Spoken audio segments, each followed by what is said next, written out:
presented by PY Films.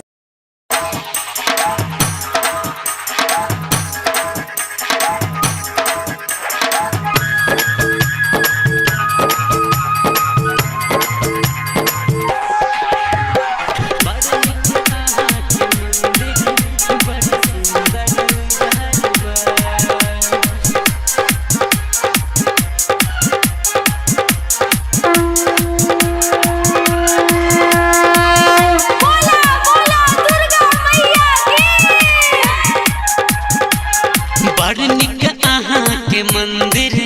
बड़ी सुंदर दरबा बड़ निक आहाँ के मंदिर बड़ी सुंदर दरबा दर्शन करल आहाँ के नन तर सही बहरबा पूछ पूछ का आए बढ़ल छी पूछ का आए बढ़ल छी मैया आहाँ के द्वार के मंदिर बड़ी सुंदर दरबार दर्शन करल आहाँ के नैन कर सही बहरबार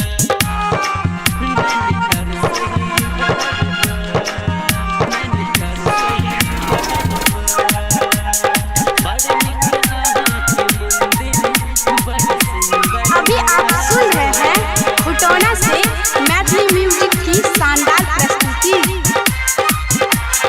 रहब आहक शरण में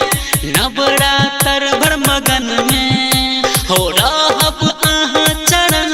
में नवरात्र भर मगन में आही के पूजा करब हमैया फेरू न अपन नयन है आही के पूजा करब हमैया फेरू न अपन नयन है स्वर्गो से सुंदर लगे मैया आहाँ के भवन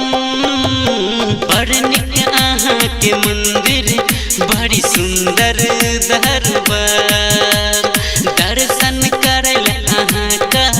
नैन तरसई बहरबार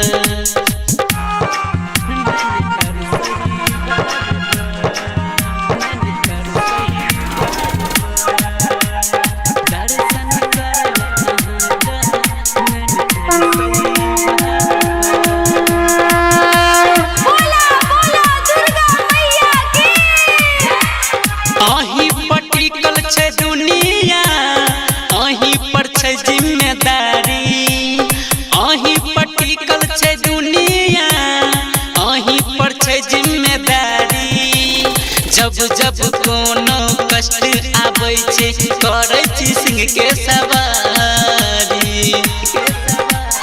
जब जब कोनो कष्ट आबै छै करै छी सिंह के सवारी